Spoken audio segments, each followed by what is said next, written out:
नमस्कार, स्वागत आहे तुमचं मॅक्स मंथन डेली न्यूजमध्ये। महाराष्ट्र शासनाच्या राजीव गांधी प्रशासकीय गतिमानता प्रगती अभियान व स्पर्धा अंतर्गत पिंपरी चिंचवड महानगरपालिकेस मालमत्ता कर संकलन वाढीसाठी राबविलेल्या नवोपक्रमामध्ये प्रथम क्रमांकाचा पुरस्कार मिळाला आहे।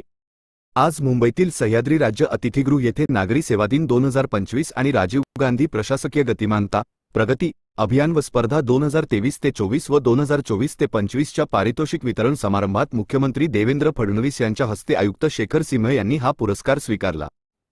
यावेळी राज्याचे कौशल्य विकास मंत्री मंगलप्रभात लोढा, मुख्य सचिव सुजाता सौनिक, यशदाचे अत्त महासंचालक राहुल महिवाल, पिंपरी चिंचवड महानगरपालिकेचे जनता संपर्क अधिकारी प्रफुल्ल पुराणिक आणि विविध विभागांचे, जिल्ह्यांचे, महापालिकांचे प्रशासकीय अधिकारी, कर्मचारी आणि त्यांचे कुटुंबीय उपस्थित होते।